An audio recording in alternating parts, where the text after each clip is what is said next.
Bien. Ce soir, donc, nous recevons deux bourguignonnes, venues de loin pour la bonne cause. Je les présente par ordre alphabétique. Il y a donc d'abord Stéphanie Bignon, qui a comme caractéristique d'avoir été ingénieure dans les sous-marins, et donc, inutile de vous dire qu'elle a parcouru passablement longtemps les fonds sous-marins. Bien.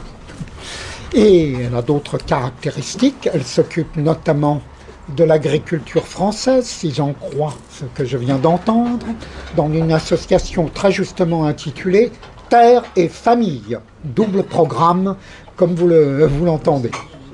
Alors, eh bien, elle va traiter d'un sujet que vous découvrirez dans quelques instants. Je vous laisse la surprise. Nous recevons également Marion Sigaud, déjà connue de nombre d'entre vous, puisqu'elle a présenté ici un personnage intéressant du XVIIIe siècle, un certain Arouet dit Voltaire.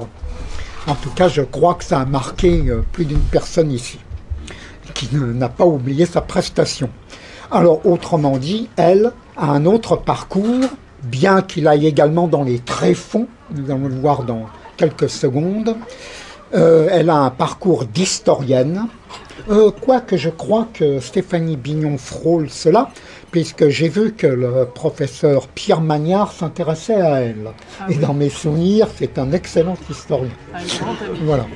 Philosophe, c'est un philosophe. Et philosophe, les deux, exact. Donc, elle va nous parler d'un sujet évidemment historique, hein, n'en doutez pas. Je dois dire que je vous parlais de tréfonds, je devrais parler d'horreur, pire que les monstres sous-marins, puisqu'elle s'intéressait particulièrement à certains criminels qu'on qualifie de pédophiles, mais qui vont encore plus loin que la pédophilie. Cela au XVIIe, XVIIIe siècle, etc. Mais peut-être n'a-t-on plus besoin de présenter Marion Sigaud ici. Voilà, à vous l'honneur, mesdames. Merci.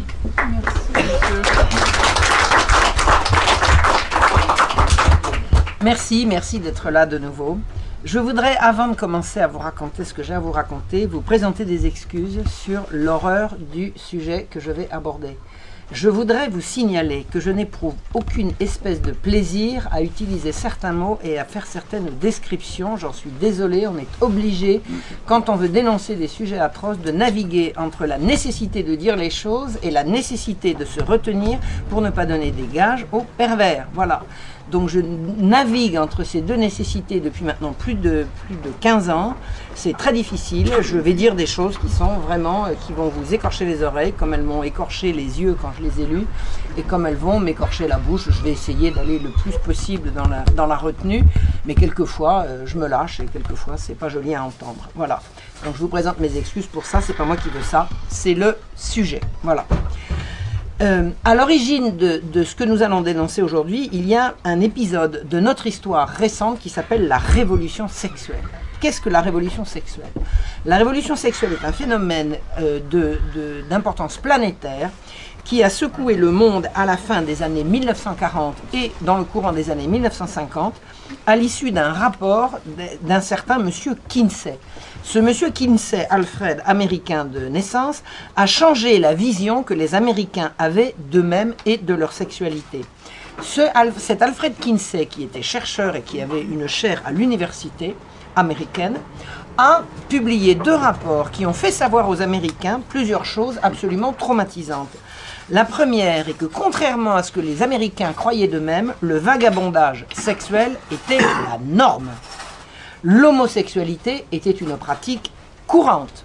La fidélité dans les ménages et dans les couples était un leurre. Et l'avortement était une pratique banale.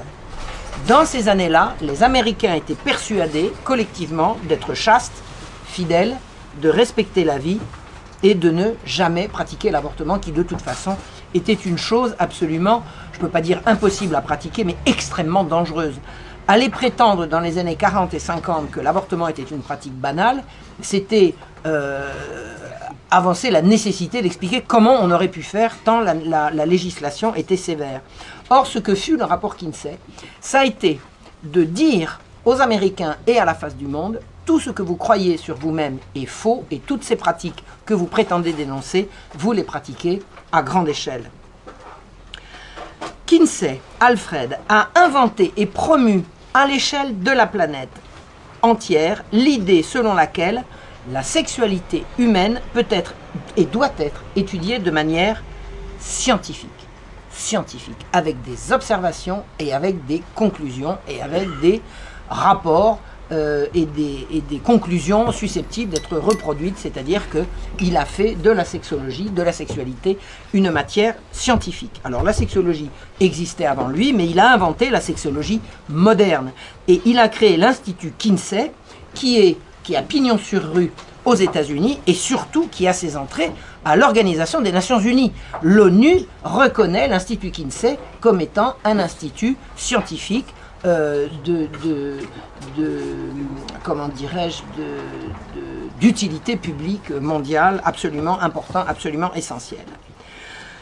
En France, la vague de la révolution sexuelle qui a été déclenchée par les rapports Kinsey, un premier rapport en 1948 sur la sexualité des hommes et un deuxième rapport en 1954, je crois, ou 3 ou 4 dans ces années-là, pour raconter la sexualité féminine. Ce rapport a déclenché aux États-Unis la révolution sexuelle qui est arrivée en France en 1967 avec la pilule. La pilule a permis à une génération de femmes, la mienne, j'avais 17 ans en 1967, c'est donc ma génération qui a été directement concernée, de séparer l'activité sexuelle de la procréation. Ça n'existait pas avant. Ça n'existait pas avant. Et à partir de 1967, généralisation et accès pour tous de la pilule, il est possible de faire l'amour sans faire des bébés, comme disait l'autre, de pécher sans ça se voit. L'idée qui a été développée dans ces années-là, c'était « faites l'amour, pas la guerre ». Ça, c'est beau. Excusez-moi, mais c'est beau. Et des gens de ma génération ont trouvé ça beau. Pourquoi? Parce que les années 67-68, c'était la guerre du Vietnam. Donc, la jeunesse de cette époque était abreuvée à longueur de journée de films, d'images, d'abominations sur le front de la guerre au Vietnam, de gens qui mouraient, de familles massacrées, de villages détruits, de populations passées au napalm. Et à côté de ça, on disait « faites l'amour, faites l'amour, faites l'amour ». C'était beau, c'était joli. Cette génération a fourni, par exemple, des très belles chansons. Je me souviens d'une certaine Catherine Le Forestier, la sœur d'un certain Maxime, qui a chanté dans ces années-là, une chanson dont je me souviens de l'avoir reprise à l'époque. Elle chantait très bien, elle avait une voix très juste, elle avait des belles paroles et une belle musique, et elle chantait une chanson qui s'appelait « L'amour avec lui », qui se terminait par « Cet amour si beau, sans prison, sans lien, sans attache ». C'est ça aussi la révolution sexuelle. On va faire l'amour sans lien, sans attache, c'est-à-dire ce qui va devenir une activité de loisir, qui n'a plus rien à voir ni avec la procréation, ni surtout avec l'engagement ou le couple. Ces années-là nous ont donné des très beaux films, comme par exemple un certain Zabriskie Point, dont je me souviens de l'avoir vu au moment où il était sorti, qui montre une belle jeunesse américaine qui fait l'amour sans lendemain. Magnifique amour, il y a une scène notamment dans Zabriskie Point qui se passe dans un désert. La scène est absolument époustouflante de beauté sur le plan rigoureusement esthétique, qui montre que ces jeunes qui s'opposent à la guerre, à la violence, à des violences policières et à une société de consommation absolument absurde et ridicule sur fond de société qui fait la guerre au Vietnam, c'était toujours la guerre au Vietnam, montre un couple qui va faire l'amour de façon absolument magnifique et ça va se terminer de toute façon par la mort. Donc l'amour c'est sans lendemain et ça fait partie de ce qu'on a inculqué à toute une génération qui a donné les générations suivantes.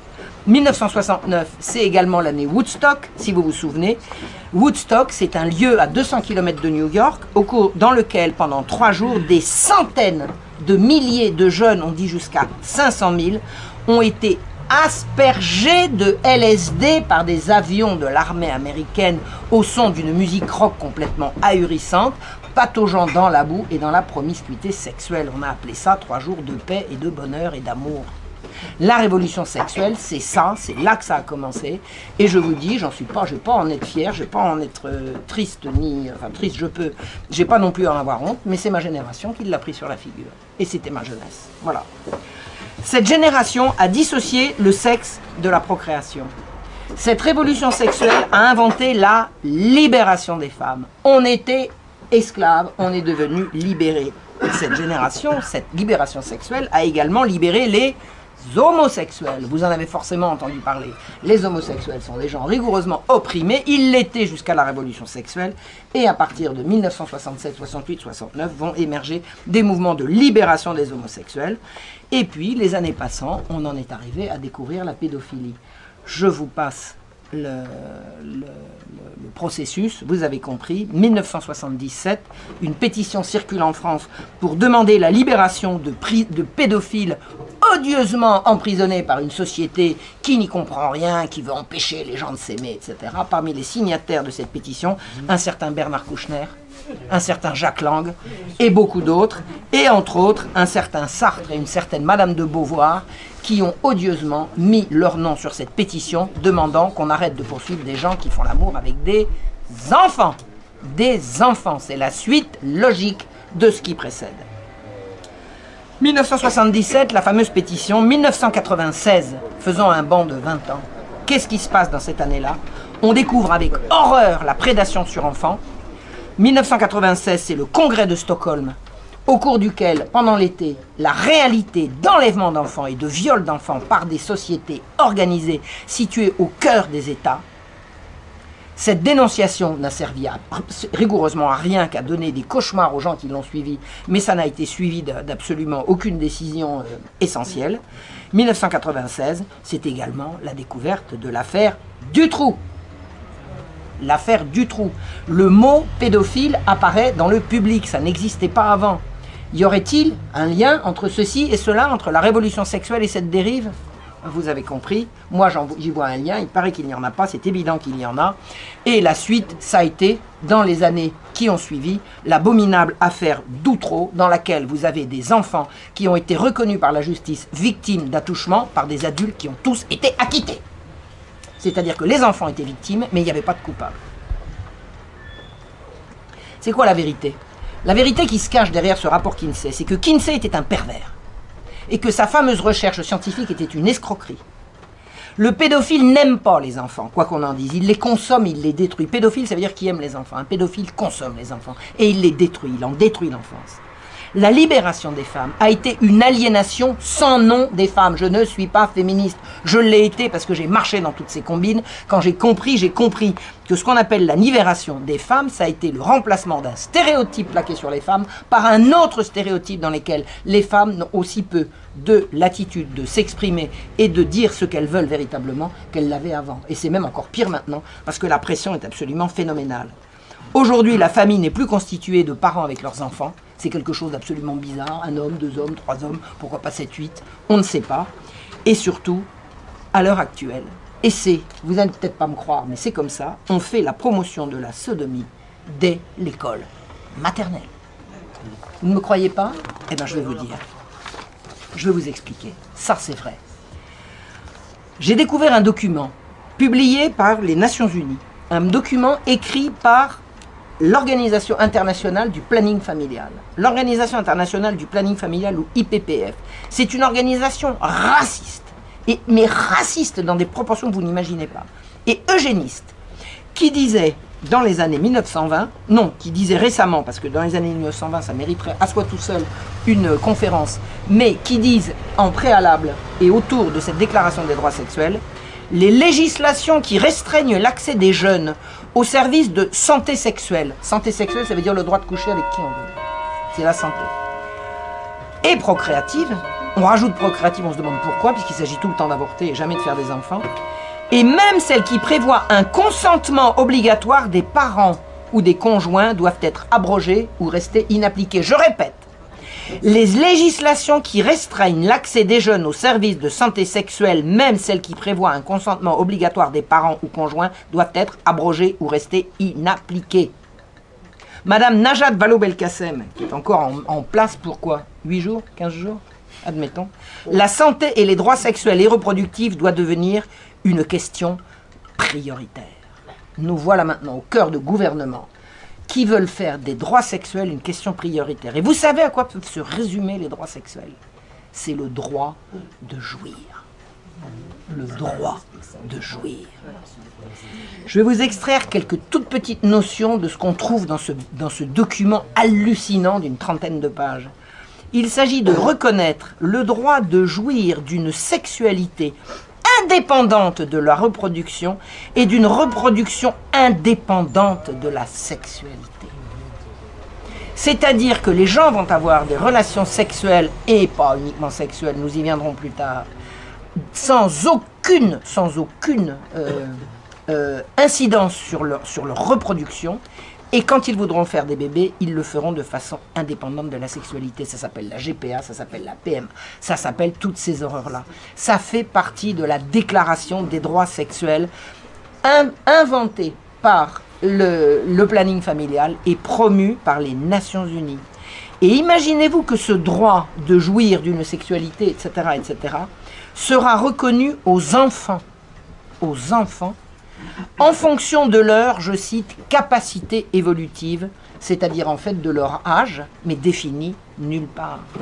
Les enfants vont avoir des droits sexuels, les enfants vont avoir le droit d'avoir une sexualité indépendante de la reproduction, etc. Écoutez bien la définition qu'il donne de la sexualité.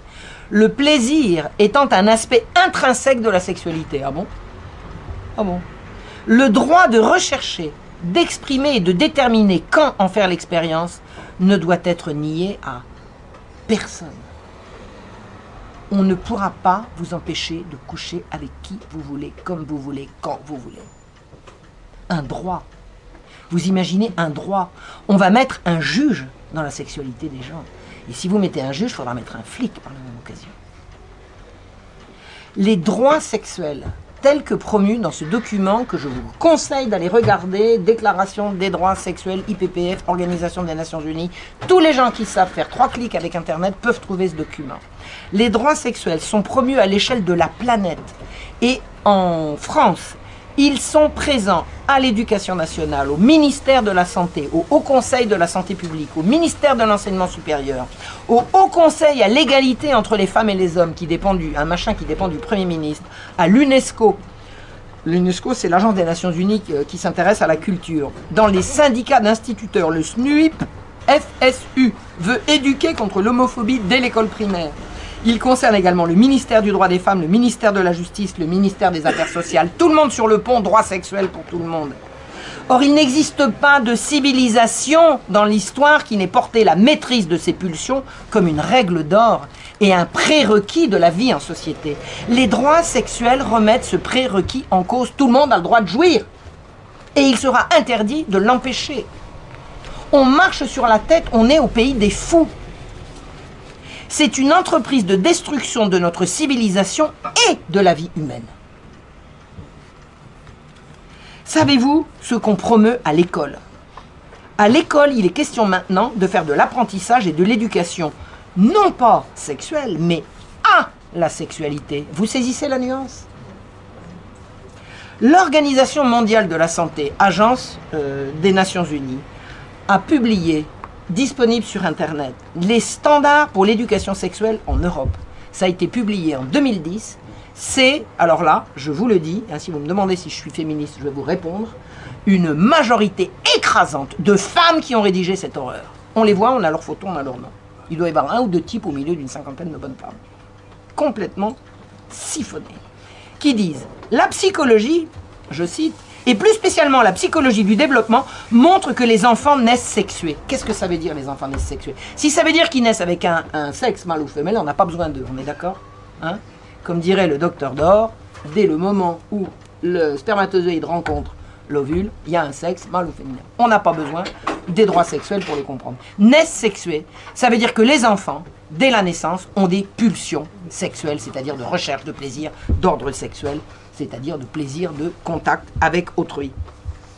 L'unique source de ce mensonge, c'est Alfred Kinsey. Alfred Kinsey a écrit « Les enfants sont sexuels dès la naissance ». Children are sexual from birth. Judith Reisman a écrit un livre que je vous recommande, j'en ai apporté quelques exemplaires ici, j'aurais dû en sortir un. Judith Reisman explique que c'est une arnaque, c'est un mensonge. Pour pouvoir raconter ce mensonge, Alfred Kinsey a violé et torturé des centaines d'enfants dont il a consigné les hurlements de douleur et les évanouissements comme autant d'orgasmes. On a affaire à des pédocriminels, à des pervers qui ont manipulé des enfants et qui prétendent que les hurlements de terreur et les tentatives d'échapper à leur bourreau de ces enfants étaient des orgasmes. Et c'est ça dont se servent les Nations Unies à l'heure actuelle pour promouvoir la sexualité des enfants dès la naissance. L'éducation sexuelle, disent-ils, commence dès la naissance. Comment voulez-vous commencer une éducation sexuelle dès la naissance? En quelle langue? Comment allez-vous éduquer un enfant sexuellement? En quelle langue? Ça sera forcément avec les mains, si vous voyez ce que je veux dire, ou autre, ou pire. De quoi s'agit-il? On est en train de promouvoir les manipulations et la torture d'enfants, de nourrissons. L'éducation sexuelle, disent-ils, est basée sur des informations précises et scientifiquement étayées. Non! Non! Tout ce qui est prétendument scientifiquement étayé est une escroquerie qui nous vient de Kinsey. Kinsey était un pervers sexuel, c'était un partouzeur. Kinsey est mort en s'arrachant les parties. Il faut le savoir. Il jouait à ça et un jour il en est mort. Ça a été une fois de trop. C'est dans Judith Reisman, je vous sortirai le livre tout à l'heure. Les objectifs de l'éducation sexuelle, dès la naissance, vous avez compris, c'est, je cite, « favoriser le respect de la diversité sexuelle et des différences entre sexes, ainsi que la prise de conscience de l'identité sexuelle et des rôles socialement associés au genre. » À l'école maternelle, écoutez bien ce que c'est. La diversité sexuelle, c'est l'introduction de l'homosexualité comme d'une nouvelle norme. C'est quoi la diversité sexuelle? C'est hétéro ou homo. C'est ça. Donc maintenant, on va introduire dans l'éducation à la sexualité qu'il y a des gens qui sont homo, il y a des gens qui sont hétéros. Et l'homosexualité, pour autant que j'ai compris ce que disaient les chercheurs qui se sont penchés sur le sujet, ça concerne 5% d'une population, pas plus, pas moins. Ça veut dire que 95% de la population n'est pas concernée. Et c'est pas faute qu'on l'embête avec ça. D'accord? L'homosexualité ne concerne pas 95% d'une population donnée. Ça n'empêche pas qu'on va aller harceler les enfants et les bambins avec ça. Deuxièmement, les différences entre les sexes n'ont pas besoin d'être enseignées à l'école. Non mais vous imaginez, à l'école maternelle, bon les petits enfants, alors là, ces culottes, ça c'est un sexe. De quoi je me mêle? Est-ce que c'est ça, éduquer un enfant, lui expliquer la différence entre les sexes? 1, c'est le rôle des parents. 2, il n'y a pas besoin d'emmerder les enfants. Excusez-moi. Il n'y a pas besoin d'embêter les enfants avec ça. Et d'autre part, les rôles socialement associés au genre sont l'idéologie du genre. L'idéologie du genre, une certaine ministre, Madame Belkacem, a dit que ça n'existait pas. L'idéologie du genre consiste à dire il y a le sexe, celui qu'on a reçu à la naissance, et il y a le genre qui est le rôle socialement admis que l'on choisit de remplir ou pas. Le genre, c'est je suis né avec un zizi, mais je me sens femme, et donc je vais demander à la société de me transformer physiquement, c'est ce qu'on va appeler les transgenres. On n'a jamais vu autant de promotion de gens qui prétendent changer de sexe alors qu'ils ne font que changer d'apparence, personne n'a jamais changé de sexe, que depuis récemment. Donc l'idéologie du genre, c'est de l'idéologie à l'état pur, c'est de prétendre qu'on se reconnaît comme homme ou femme simplement par la pression de l'entourage, et que si on laisse faire les individus de façon différente, sans essayer de les hétéronormer, comme de tout à fait différent de ce qu'on a programmé pour eux.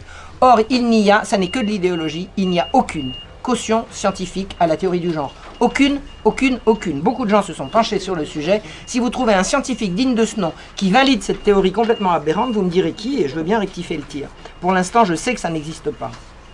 Ce que dit ce document de l'Organisation mondiale de la santé, de quoi allons-nous parler aux enfants entre 4 et 6 ans? Alors je vous recommande, ne me croyez pas sur parole, allez chercher ce document. On va renseigner l'enfant entre 4 et 6 ans sur la reproduction humaine, c'est le moment, entre 4 et 6 ans, sur la consolidation de son identité sexuelle. On va consolider l'identité sexuelle d'un petit pitchoun de 5 ans. On va lui apprendre, tenez-vous bien, la masturbation, le plaisir et la satisfaction à se toucher. Non mais attendez, ça va être quoi les cours d'école là exactement? De quoi parlons-nous? Et on va lui renseigner les différentes conceptions de la famille. C'est quoi les différentes conceptions de famille? J'en vois que 2 moi. Il y a la famille et il y a le mariage pour tous. Si vous voyez ce que je veux dire. À part le mariage, le pseudo-mariage entre gens à parier du même sexe. De quoi parle-t-on ici? Et on va enseigner ça aux enfants à partir de 4 ans. Écoutez ça, les relations, je cite, les relations entre personnes du même sexe et le respect des différentes normes en matière de sexualité. On va apprendre à des bambins à partir de 4 ans qu'il y a des gens qui s'appellent des homosexuels et que c'est très vilain de dire que c'est pas bien. C'est ça qu'on va leur dire. On va leur enseigner la conscience de pouvoir choisir. Mon corps m'appartient. Moi, petit bonhomme, petite bonne femme de 4 ans, 5 ans, mon corps m'appartient. Vous savez ce que ça veut dire, mon corps m'appartient? Ça veut dire j'ai le droit de dire non. J'ai le droit de dire non. Ben, si j'ai le droit de dire non, j'ai le droit de dire oui. Parce que si j'ai pas le droit de dire oui, j'ai pas le droit de dire non. Ça veut dire qu'on est en train d'induire que les enfants peuvent éventuellement dire oui. Et c'est l'éducation nationale qui va faire ça. Et on va parler, bien évidemment, du respect des différentes normes en matière de sexualité. À 5 ans! À 5 ans! C'est dans les programmes. C'est dans les programmes. On m'a envoyé du Québec un programme. Je l'ai lu en entier, j'ai été affolé, je vous en ai tiré un élément. Écoutez bien. Dans les programmes d'éducation sexuelle au Québec, qu'est-ce qu'on propose pour les préscolaires? Les préscolaires, c'est l'école maternelle, on est d'accord. Les préscolaires, c'est l'école maternelle ou la crèche. Parce que l'école maternelle, c'est déjà l'école. On va leur apprendre à nommer des gestes qui contribuent à accueillir le bébé dans sa nouvelle famille. Famille nucléaire ou famille monoparentale, famille homoparentale ou adoptive ou reconstituée. On va apprendre à des tout petits enfants que la famille, ça peut être autre chose que papa et maman. Et on va leur apprendre à accueillir le bébé à la naissance ou à l'adoption. On va normaliser le principe de l'adoption. Mais si l'adoption devient un droit, on va donner aux gens des droits sur les enfants qui ne l'ont pas fait. On ouvre le grand marché mondial du bébé à fabriquer. Mais on y est là. On y est. Il n'y a pas de droit à l'adoption sans un droit sur les enfants des autres. Il n'y a pas de droit à l'adoption sans un droit sur les enfants des autres. Vous voulez vivre dans un monde comme ça? C'est l'horreur. Mais écoutez bien, on n'a pas tout entendu. À partir de 6-7 ans, qu'est-ce qu'on va enseigner? Je vous parle du Québec. Situer les organes sexuels des filles et des garçons. Important à cet âge-là. Vous êtes d'accord? Et avec leurs fonctions. Organes sexuels des filles. Les organes internes, les ovaires, l'utérus, les trompes de Fallope, le vagin, l'urètre. C'est important ça, à 6 ans. À 5 ans, non. Préscolaire, avant 5 ans. Et les organes externes. Vous savez ce que c'est les organes externes? Excusez-moi, je vous ai dit que ça ne m'amusait pas, mais bon, on y va. La vulve, l'urètre, les seins et l'anus. Vous connaissez l'anus comme organe sexuel, vous? L'anus, un organe sexuel? De quoi parle-t-on? Maintenant, on va attaquer les organes sexuels des garçons. Les organes internes, les testicules, les organes externes, le pénis, le scrotum, le prépuce et l'anus. L'anus, un organe sexuel? Vous connaissez un anus masculin, un anus féminin? Qu'est-ce qu'ils sont en train de promouvoir là? Qu'est-ce qu'ils sont en train de promouvoir là? L'anus est un organe sexuel? Je vous laisse conclure. Il y a des moments où je me retiens et j'ai raison. Toute la perversité de ce texte est résumée ici. On va promouvoir la sodomie comme faisant partie de la norme en matière de sexualité. C'est ça que ça veut dire. Or, une sodomie n'est pas un rapport sexuel. Un rapport sexuel, c'est la rencontre d'un sexe mâle et d'un sexe femelle, c'est-à-dire d'un homme et d'une femme. Tout ce qui sort de là n'est pas du rapport sexuel. Et ils font semblant de mélanger pour promouvoir, vous avez compris quoi. Et vous savez pourquoi on promeut la sodomie comme ça? Parce qu'il faut lutter contre l'homophobie. Vous avez entendu parler de ça, l'homophobie? C'est au cœur de toutes ces campagnes. En fait, on fait la promotion de la sodomie sous couvert de lutte contre les discriminations et pour une égalité obsessionnelle que personne n'a jamais réclamée. Est-ce que vous connaissez des gens qui ont déjà manifesté pour obtenir l'égalité de quelque chose? Moi, j'ai 66 ans. Ça fait des années que je vois défiler des manifestations, et Dieu sait si j'ai manifesté dans ma vie. J'ai jamais vu des gens manifester pour obtenir l'égalité de quoi que ce soit. Or, l'égalité, la lutte pour l'égalité, revient comme une véritable obsession dans tous ces textes sur les droits sexuels. Donc, les homosexuels réclament l'égalité. Et à ce titre, il va falloir lutter contre l'homophobie. Les homosexuels, qu'on appelait jadis des invertis ou des sodomites, c'est récent de dire homosexuel. Parce que homosexuel ne veut rien dire. Sexuel, c'est forcément mâle ou femelle, sinon c'est pas sexuel. Donc homosexuel, c'est un contresens. Bref, on les appelait jadis des invertis ou des sodomites. Mais il est de bon ton de dire qu'ils ont été opprimés et que grâce au progrès, maintenant, ils ne le seront plus. Le 18 octobre 2014, à Paris, Madame Anne Hidalgo, maire de Paris, a inauguré une plaque.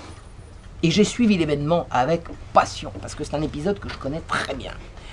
Il est dit, et il est marqué, je crois, sur la plaque, si ce n'est pas marqué sur la plaque, c'est ce qui a été dit pendant le discours, je cite, « Le 4 janvier 1750 c'est le règne de Louis XV, ce que je connais très bien, rue Montorgueil, entre la rue Saint-Sauveur et l'ancienne rue Beaurepaire, furent arrêtés Bruno Lenoir et Jean Diot.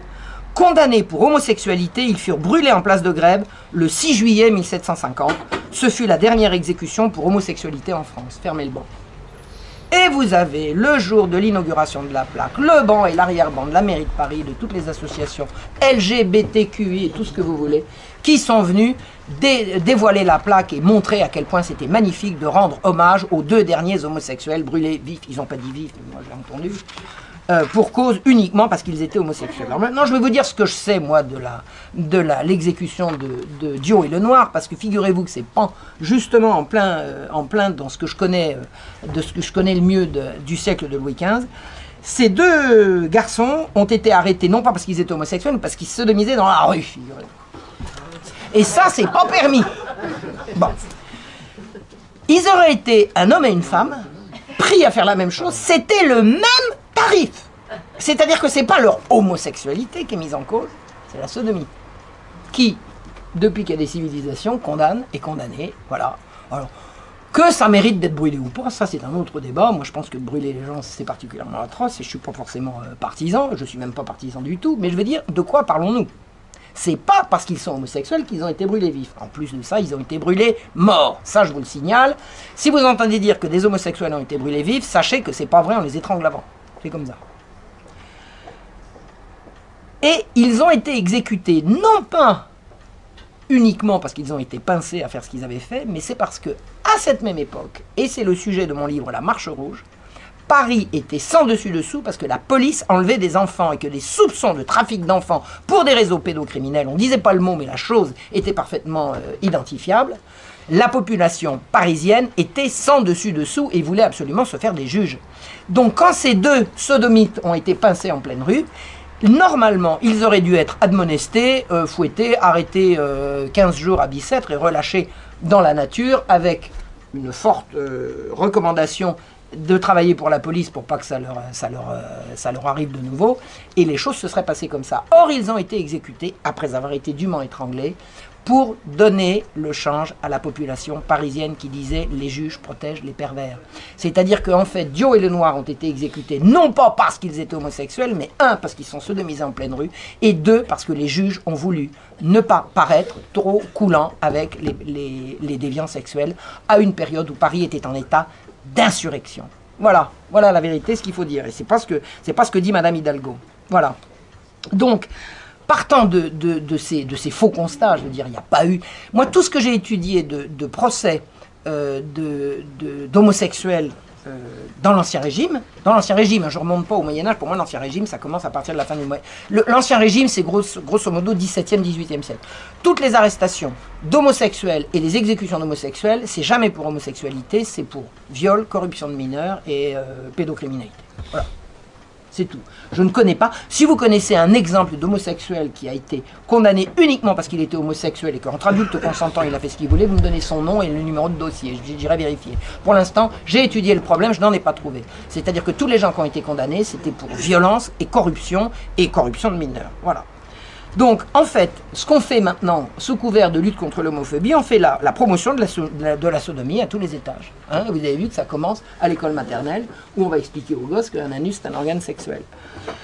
En fait, l'homophobie, ça n'existe pas. Ça veut dire quoi, homophobie? Ça veut dire que vous allez être, enfin, passons sur le terme un peu tiré par les cheveux, mais ça voudrait dire que sous prétexte que, imaginons, vous n'aimez pas les homosexuels, que vous en êtes phobique. Non, on peut ne pas aimer sans être phobique. Mais il y a des tas de trucs que j'aime pas et j'ai aucune phobie. Moi, j'ai aucune phobie. J'ai eu un temps la phobie des reins, ça m'a passé, donc je souffre d'aucune phobie. Maintenant, il y a ce que j'aime et ce que j'aime pas, et j'aime pas qu'on me mette une étiquette en me disant tu es comme ci, tu es comme ça.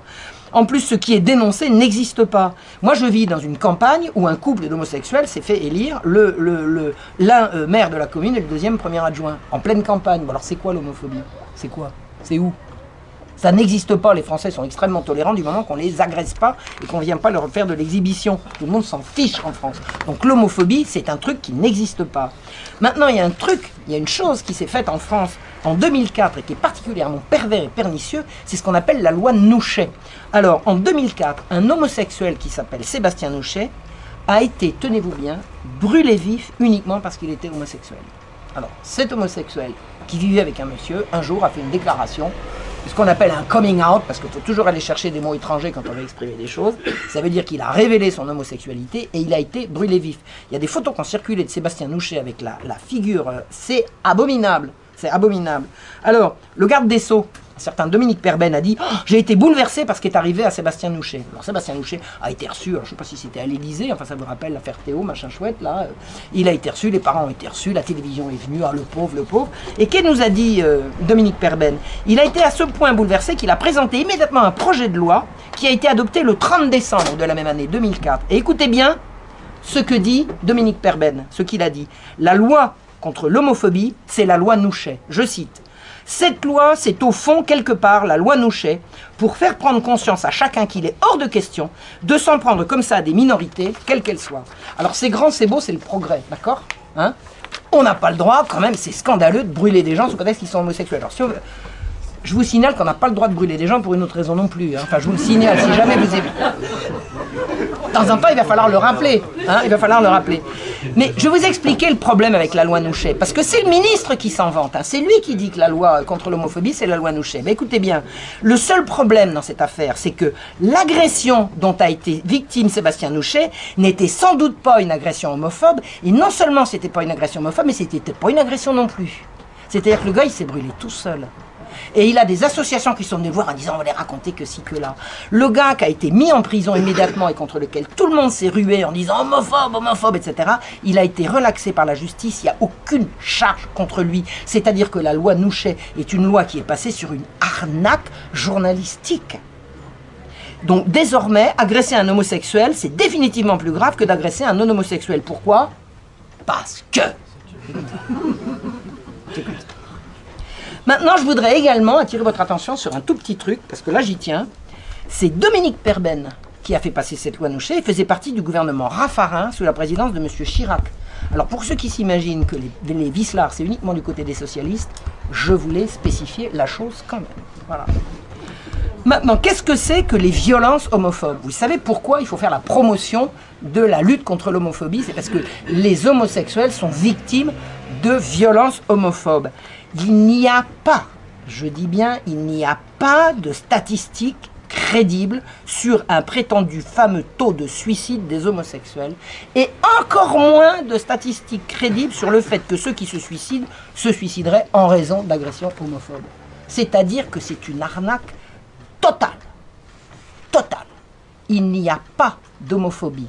En France, il n'y a pas de taux de suicide significatif étudié par aucun scientifique digne de ce nom qui puisse faire état d'une quelconque homophobie qui justifierait que les pouvoirs publics s'en mêlent. C'est-à-dire qu'en fait, on promeut partout la sodomie au titre d'une discrimination qui n'existe pas. Voilà ce que je voulais vous dire. Maintenant, tout le système se ligue pour sexualiser les enfants et au pire de la sexualité. L'éducation nationale, par l'intermédiaire de M. Vincent Peillon, a fait la promotion d'une ligne Azur, qui est un site absolument abominable, qui a d'ailleurs été expurgé. Mais il y a des gens dont je fais partie, et des petits malins qui ont été plus rapides que moi et qui ont eu la totalité, qui ont pris des photos de ce que promouvait la ligne Azur, dont les références étaient dans tous les préaux de toutes les écoles de France et de Navarre. Vous avez un problème d'identité de genre, appelez la ligne Azur. Une horreur, une horreur. Dites-vous que un site, et je vous demande de le noter maintenant, qui s'appelle École et Sexe, a fait la recension de toutes ces horreurs. Si vous avez internet, vous faites École et Sexe et vous allez regarder, tout ça est largement décrit avec les dates, avec les dessins, et bon voyage. Bon voyage, je vous assure, c'est dégueulasse. Voilà. Maintenant, il n'y a pas que l'Éducation nationale et la ligne Azur, tenez-vous bien, un syndicat d'instituteurs. Les instituteurs au secours de la perversion sexuelle. Le SNUIPP-FSU, qui dans le cadre de la lutte contre l'homophobie, qui devient une priorité nationale, a publié un texte qui s'appelle « Lutter contre l'homophobie dès l'école primaire ». Dès l'école primaire. Et Michel Techenet, qui a terminé sa carrière de militant socialiste, je crois, dans un pugilat où il a pris un truc dans le pit. Je ne sais pas exactement, ça s'est très très mal terminé pour lui. Toujours est-il que son rapport continue de circuler sur la toile et je vous le recommande. Il écrit, il parle notamment des études de genre, parce que vous savez, le genre, ça n'existe pas, nous a dit Madame Belkacem, mais lui, il justifie sa lutte contre l'homophobie à partir également des études de genre. Il dit, c'est gender studies, parce que ces gens-là ne savent pas parler français, il faut toujours qu'ils rajoutent de l'anglais au milieu, nous enseigne que l'hétérosexualité, loin de découler du sexe biologique ou de l'identité sexuelle, n'est pas la forme naturelle de la sexualité, mais sa forme dominante, au sens où le système social la produit, la légitime et stigmatise et infériorise socialement celles et ceux qui s'en écartent. Voilà ce que sont devenus les instituteurs aujourd'hui, les instituteurs. Moi, j'ai un infini respect pour les institutrices que j'ai eues étant gamine. Elles doivent se retourner dans leur tombe. L'éducation à la sexualité et non pas l'éducation sexuelle est maintenant obligatoire. Elle se fait dans toutes les écoles, non seulement derrière le dos des parents, mais derrière le dos des professeurs. Derrière le dos des professeurs. J'ai été alerté que dans une école catholique du midi de la France, un prêtre a complètement affolé, a appris que des intervenants extérieurs allaient venir faire un cours d'éducation à la sexualité, au cours de laquelle on a demandé aux professeurs de sortir. Qu'est-ce qu'on va enseigner à ces pauvres gamins? Allez voir le site École et Sexe. Tout y est. Tout y est. Absolument tout y est. Ce n'est pas de l'éducation sexuelle, c'est de l'éducation à la sexualité et à toutes les formes de perversion. Des enfants s'évanouissent à l'issue de ces cours. En Allemagne, des professeurs se sont vus mettre, non, des parents se sont vus mettre en prison pour avoir refusé que leurs enfants retournent à des cours d'éducation à la sexualité au cours desquels ces enfants tombaient dans les pommes. Tellement c'est cru, tellement c'est abominable. Les droits sexuels. Qui a pensé à parler du droit à la pudeur? Le droit à la pudeur. Moi, je réclame le droit de ne pas voir. Et on nous exhibe du sexe partout. Partout. La bataille contre ça sera mondiale. Parce que l'agression est planétaire. Ça passe par toutes les agences de l'ONU. L'OMS pour la santé, l'UNESCO pour la culture. Tout passe par les Nations Unies. Vous savez ce qu'on pourrait suggérer à tous ces gens-là qui nous parlent du sexe, du sexe, du sexe? Je sais que je vais choquer, j'ai déjà choqué parce que j'ai déjà dit ce que je vais vous dire plusieurs fois et c'est marrant, pour l'instant on n'a pas repris. On a dit ah, Marie, c'est bien et hop on a coupé. Pourtant c'est joli ce que je vais dire.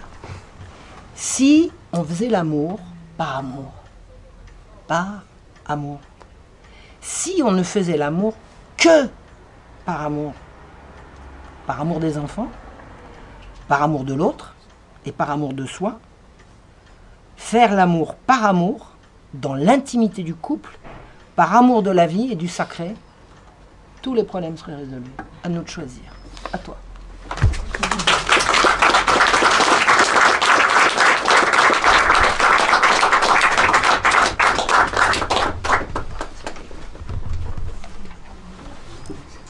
Le KGB est prêt? Bonsoir mesdames, bonsoir mesdemoiselles, bonsoir messieurs. Alors merci à Frère Thierry et au Cercle de l'Aréopage pour cette soirée. Et merci Marion. Difficile de passer après Marion. Alors, je vais vous parler de la chasteté ou le chaos, point d'interrogation. qui est le titre de mon dernier livre, écrit en solo. Là, j'ai trouvé personne pour se lancer dans l'opération. La chasteté ou le chaos, point d'interrogation. Évidemment, il vient assez bien, mais je dirais assez brutalement, après les horreurs qui ont été décrites et qui sont une absolue nécessité. Je crois qu'on doit réaliser à quel point nous avons le devoir de réagir. Très profondément, et très profondément, très ancré en nous-mêmes. Nous avons écrit préalablement avec Anne Brassier un livre qui s'appelait, nous avions écrit ce livre avec Anne Brassier, Cessez de nous libérer, qui parlait de justement ce fameux féminisme qui nous a fait croire à la libération de la femme. Et ce livre a pour thèse centrale le chassé-croisé entre la femme qu'on a éjectée à l'extérieur du foyer pour y enfermer Dieu, finalement. C'est-à-dire qu'aujourd'hui, Dieu est une affaire qui doit rester en famille, en secret, dans le placard à balai. Mais par contre, la femme n'a absolument pas le droit, sous peine d'être une ringarde, d'être une arriérée, de s'occuper de ses enfants, de sa cuisine et du bon Dieu, des prêtres de sa ville ou de son village. Donc, étrange dans notre histoire moderne, puisque finalement c'est l'après-guerre de 14, ce chassé-croisé, 1905, séparation et non pas distinction, ce que nous savons, nous, catholiques, très bien, séparer le temporel de l'intemporel, là, on sépare. On éjecte la femme de son foyer et on emprisonne Dieu dans la sphère privée. Donc, c'était Cessez de nous libérer. La suite, la chasteté ou le chaos, c'est une très grande envie d'aller au fond des choses. Alors vous allez me dire c'est naturel, c'est un défaut professionnel puisque je suis allé au fond de la mer. J'aime aller au fond des choses. Je dis souvent d'ailleurs que c'est au fond de la mer que j'ai trouvé la lumière. Puisque j'ai fait ma première communion, j'avais 45 ans. Donc, métier que je pratique encore à travers une jeunesse que j'essaye de former à ce beau métier qui consiste. Donc, en couverture de ce livre, vous avez la Sainte Famille. Ça n'est pas un hasard, on le verra un petit peu après. Et quand je parle de chasteté, je tiens tout de suite à être clair, je ne parle pas de continence absolue, de virginité, pas du tout. Je parle de maîtrise de soi en fonction de la vocation de chacun. C'est-à-dire que la chasteté du prêtre, ou la chasteté du père de famille, la chasteté de la mère de famille, ou la chasteté de la sœur et de la mère supérieure, ne sont pas à mettre sur un même plan, évidemment, n'ont pas les mêmes exigences. Mais il s'agit, selon sa vocation, de se maîtriser. Alors, il ne s'agit pas non plus de se poser, je fais quelques préambules comme Marion, je ne me pose pas en être parfaite, qui prône la chasteté parce qu'elle est parfaite, et voilà, et qui va faire un exposé moralisateur. Je ne suis pas une moralisatrice, pas du tout.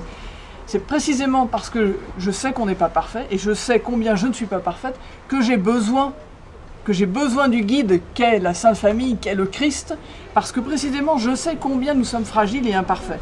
Et la chasteté finalement est un outil. C'est un outil de maîtrise de soi. C'est un outil qui nous est donné, qui nous est offert, et curieusement, cet outil qui devrait nous amener vers l'élévation, on n'en a jamais si peu parlé. Il faut même être assez culotté pour intituler son livre « La chasteté ou le chaos ». J'ai des gens très gentils avec moi, très bien intentionnés, qui me disent « Mais pourquoi tu l'as appelé la chasteté? Tu n'aurais pas pu trouver un autre nom? Je sais pas, moi, la tempérance ou... Ce que je réponds systématiquement, c'est précisément parce que ça vous dérange et précisément parce que c'est un peu difficile pour moi, j'ai préféré l'appeler la chasteté ou le chaos. Tant qu'à faire, autant mettre les pieds dans le plat, voyez? Parce que quand vous parlez de tempérance, vous pouvez vous en sortir par une pirouette. Ça peut être chic de parler de tempérance. Vous pouvez éluder la question charnelle dans la tempérance. Vous pouvez l'éluder. Cette pulsion très forte, puisque c'est l'instinct vital qui s'exprime à travers justement l'activité reproductrice sexuelle, c'est toute notre énergie vitale qui s'exprime. c'est la plus compliquée à dompter. Eh bien, si vous parlez de tempérance, vous pouvez échapper à ce problème-là. Quand vous parlez de chasteté, vous ne pouvez pas du tout échapper au cœur du problème. Donc, encore une fois, pour aller au cœur des choses, en profondeur, je me suis dit que la chasteté, c'était un bon angle d'attaque. Donc, ce qui est souvent dit aussi, c'est, et là je repense à l'exposé de Marion qui est très très clair. Marion dit des choses et dit je vous l'ai dit parce que c'est dans les textes officiels, etc., etc. Je vois de là certaines personnes qui vont dire oui, et puis après, d'accord, c'est dans les textes, on sait pas parce que c'est écrit que ça va donner des conséquences, enfin bon, faut pas exagérer, etc. Alors, je réponds à ces personnes-là qui, il y a 10 ans, il y a 5 ans, auraient imaginé qu'aujourd'hui, on aurait le mariage pour tous. Qui l'aurait imaginé?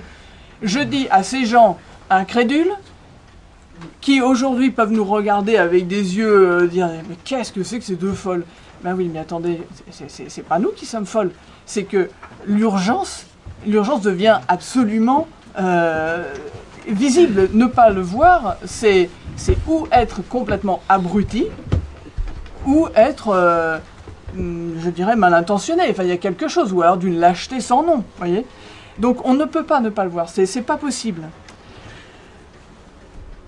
Donc, je me proposerais de faire quand même une légère, bien que Marion est bien décrit par l'observation que nous pouvons faire de notre société, et évidemment ça a été mieux que décrit par Marion Sigaud, mais dans mon livre La chasteté ou le chaos, je fais quand même une assez longue digression sur pourquoi on en arrive à ne pas considérer du tout la chasteté dans nos vies finalement. La chasteté... et là, j'ai eu une conversation avec quelqu'un qui m'est proche, qui m'expliquait avoir lu mon livre et me dire « Je suis tout à fait d'accord avec toi, Stéphanie, mais pas à partir de la page 50, parce que moi, j'ai emmené ma fille voir un gynécologue dès qu'elle a été en âge pour qu'elle prenne la pilule, etc. etc. Et donc, je ne vois pas comment on peut faire autrement, etc. » Et là, je me suis dit « C'est extraordinaire. Cette personne me donne... exactement confirmation que mon livre était absolument nécessaire. C'est-à-dire qu'elle n'a pas cherché à apprendre à sa fille que le trésor qu'elle avait, que cette faculté qu'elle a de donner la vie, d'être habitée par la vie à venir, elle n'a pas pris cette peine-là, elle l'a emmenée chez le gynécologue pour qu'elle prenne la pilule. Vous vous rendez compte? Et je suis sûre que dans la pièce, là, parce que moi, il m'a fallu le temps aussi de réaliser. J'entendais ce discours, je ne suis pas d'accord avec toi à partir de la page, machin. Mais on va apprendre aux jeunes filles, on va les prendre dès qu'elles sont en âge d'éventuellement avoir des... On va leur dire, oh, viens ma cocotte, il faut quand même prendre des précautions. Viens, on va chez le gynécologue pour prendre la pilule bien adaptée à tes besoins, à ta physiologie. Mais attendez voir, on est devenu fou. On est complètement devenu fou. On ne brade pas ce trésor. C'est ça qu'il faut dire aux filles.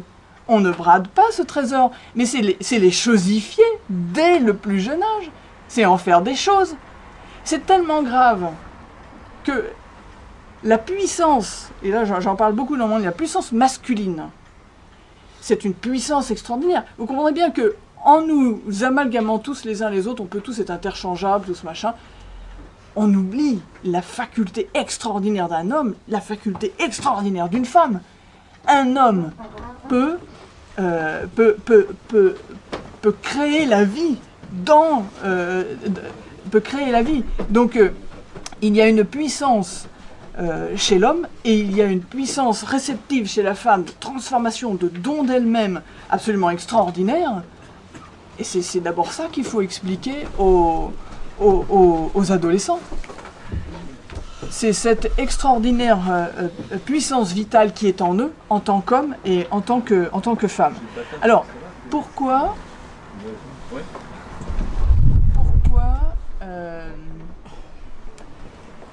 donc, on comprend bien, en observant le système, que si je vous redis qui vous êtes, si je prends la jeune femme et que je lui dis « tu te rends compte ce trésor », mais qu'est-ce qu'elle va faire? Elle va le garder ce trésor. elle va en faire quelque chose qu'elle ne donnera qu'au moment venu. Mais elle n'est pas du tout intéressante, cette fille, pour le commerce. Elle n'est pas du tout intéressante pour la société de consommation. Et c'est la même chose pour les hommes. Parce que quelqu'un qui a un trésor, qui le garde précieusement, qui ne change pas de partenaire comme de chaussettes, il ne consomme pas de pilules, il ne consomme pas d'avortement, qui est un commerce, l'avortement, c'est une mafia, l'avortement. Elle ne consomme pas de tous ces moyens on consomme beaucoup moins, tout d'un coup. Donc, le système fait... Et c'est là où il est extraordinaire, le système. Moi, je le trouve... Je suis admirative devant le génie diabolique. Le génie luciférien, comme dirait le docteur Dor, ce système est luciférien. C'est extraordinaire parce que il fait d'une pierre deux coups, il fait de l'argent et il détruit la création. Avouez quand même que il y a quelque chose de génial. Alors, le système qui arrive, je ne vais pas vous décrire mon livre, ça n'aurait pas d'intérêt, mais je décris comment on en est arrivé là historiquement. Je l'appelle le système serpent.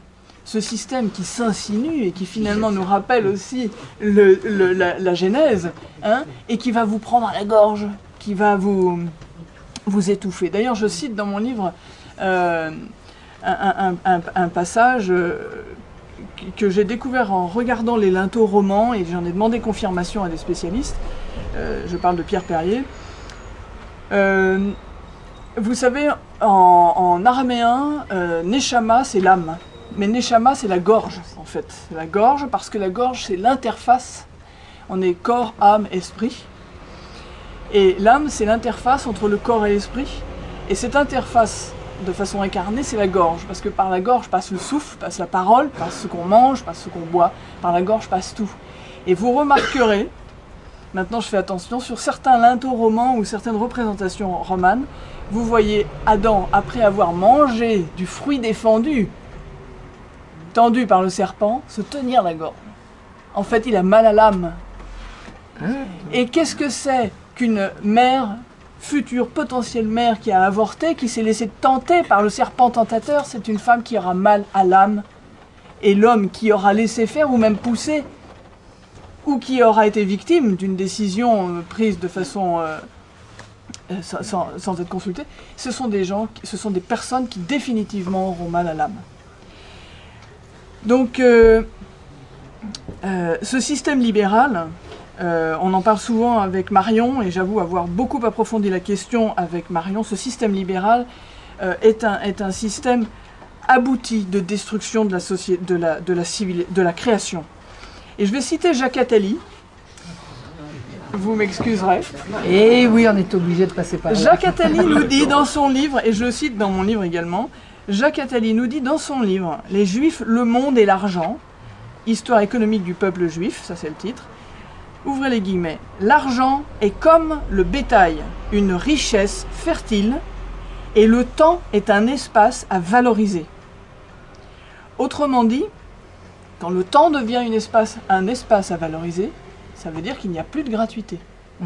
Ça veut dire qu'il n'y a plus d'amour possible, et que toutes nos activités sont des espaces à valoriser. Tout le temps que nous passons, le temps devant la télévision. Qu'est-ce qu'on nous a dit récemment? Un chef de chaîne disait « Qu'est-ce que je fais moi en tant que chef de chaîne télévisuelle? Eh bien je donne du temps d'esprit disponible. » Voilà, du temps de cerveau disponible. Donc on est dans cette logique soi-disant de libération, puisque tout ça c'est fait pour notre libération. C'est ça la grande hypocrisie. Bien sûr c'est toujours, et c'est le fameux système serpent, toujours pour nous libérer, pour nous protéger aussi. C'est toujours pour notre sécurité qu'on nous emprisonne toujours un peu plus. Et un de mes auteurs favoris, Solzhenitsyn, a très bien décrit, parce qu'il a vécu au Goulag. Il a vécu au Goulag l'utilisation, il a compris à quoi pouvait servir la pornographie. Et il décrit la pornographie comme l'un des miradors, comme le mirador plus efficace que tout, en fait. La pornographie est un mirador très efficace. Parce qu'effectivement, une fois que vous êtes tourné sur vous-même, sur vos pulsions, et que finalement, c'est devenu votre vie, c'est devenu une dépendance totale, mais vous n'avez plus besoin d'être embrigadé par rien. Vous n'êtes pas dangereux. Vous devenez complètement insignifiant. D'abord, vous ne vous reproduirez même pas, vous êtes zéro, vous n'êtes plus ce contre-pouvoir que redoutent nos régimes totalitaires mous et larvés qui s'installent aujourd'hui. Si vous redéfinissez à une jeune adolescente ce qu'est la puissance d'être une femme, et si vous redites cette chose extrêmement importante à un homme, de cette capacité incroyable qu'il a d'ensemencer, de donner la vie, mais vous redonnez à chacun une colonne vertébrale, et vous reformez des cerveaux, et vous redonnez la vie aux gens, et vous les rendez beaucoup moins perméables à la propagande ambiante. En fait, vous faites renaître l'intelligence. Vous faites renaître l'intelligence en redonnant à chacun la possibilité de vivre sa vocation et d'en être fier. Pourquoi on nous accable comme ça? C'est parce qu'on ne veut plus nous laisser libres de vivre nos vocations, on veut atteindre nos cerveaux et on veut nous rendre carpettes, lavettes, ne sachant plus où nous sommes, qui nous sommes, de qui nous venons. Les mariages pour de quelle descendance, dans quel pays nous sommes hors sol, absolument. Hors sol. Oui, en quelque sorte. Mais j'élève du bétail, alors j'ai toujours un peu de... J'aime beaucoup mon bétail. Pas sous la mer, hein, pas sous la mer. Et donc alors, le diagnostic, on pourrait faire, donc là on fait un constat, le diagnostic en fait c'est un immense cynisme. Hein, on a affaire à des gens extrêmement cyniques, et là je crois qu'il faut remonter au très excellent livre de Marion sur le XVIIIe siècle, sur le jansénisme, sur le libéralisme, sur la Révolution française et les préparations à la Révolution française. On a un grand cynisme. Je vais citer Rousseau, je suis esclave par mes vices et libre par mes remords. C'est extrêmement cynique ça, vous voyez. On sent déjà, c'est incroyablement malsain. Il dit aussi, l'homme est né libre et partout, il est dans les fers. Mais oui, bien sûr, il est partout dans les fers. Et surtout s'il est embrigadé par ses propres pulsions. Il est dans les fers. Mais s'il vise la chasteté comme moyen d'élévation, alors il va sans cesse se libérer. Il va s'élever. Il est sans cesse dans les fers, certes, oui, si il reste prisonnier de ses pulsions, de ses plaisirs et de la recherche du plaisir.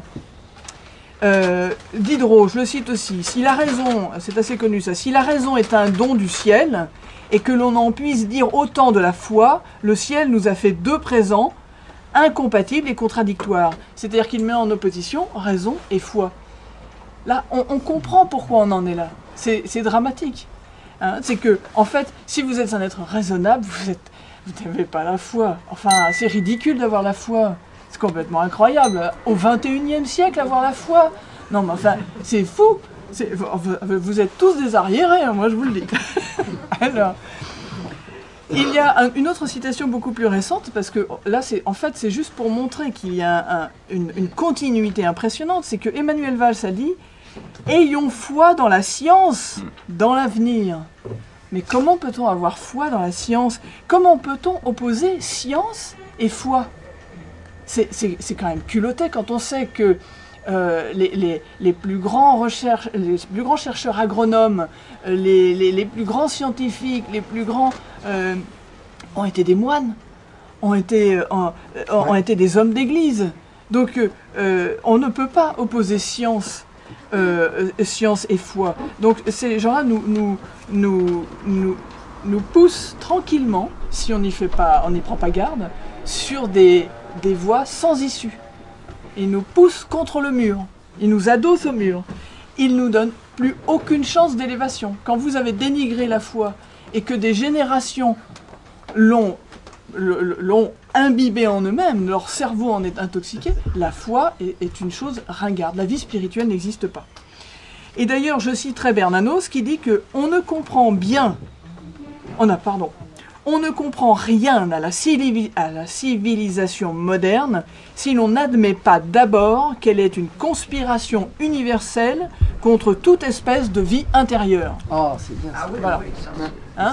Donc on n'a rien compris, si vous voulez, je répète, on ne comprend rien à la civilisation moderne si l'on n'admet pas d'abord qu'elle est une conspiration universelle contre toute espèce de vie intérieure.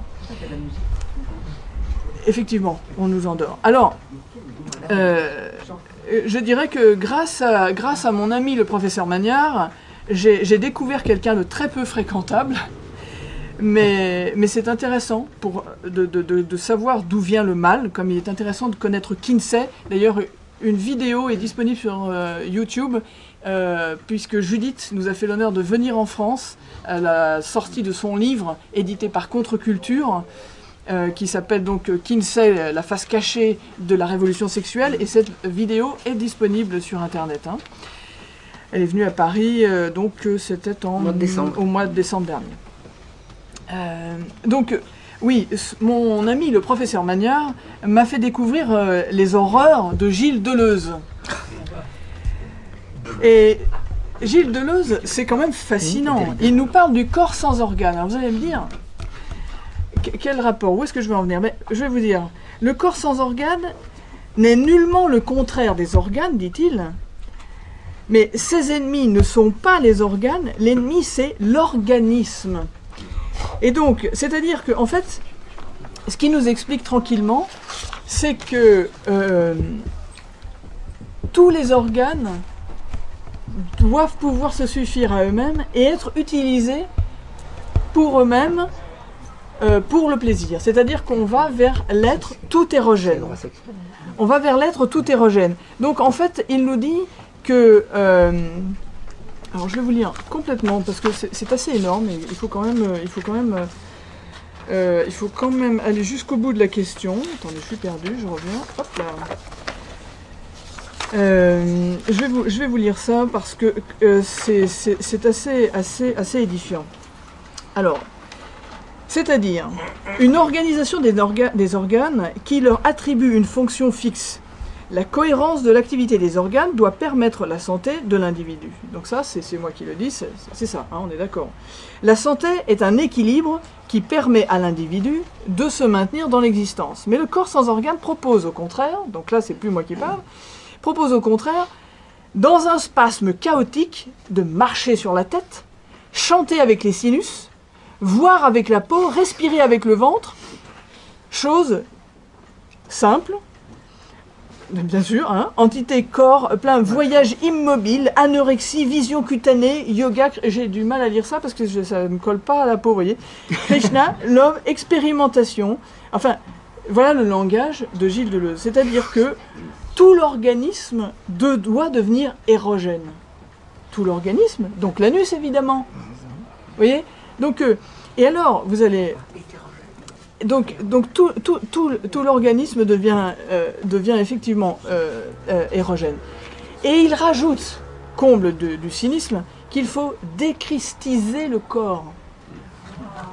Déchristiser le corps. Déchristiser le corps. Alors, pourquoi déchristiser le corps? Et vous remarquerez que le Christ est chaste. Saint Joseph est chaste. Notre très sainte Vierge Marie est chaste. Il faut déchristiser le corps, il faut rendre le corps tout érogène, ignorer les organes, le désorganiser. Mais c'est assez intéressant parce que organisation, société organique, nous sommes organisés parce que nous avons des organes, nous avons un organe déjà intemporel et temporel par exemple. Ce que je veux dire par là, c'est que on ne sépare pas les organes.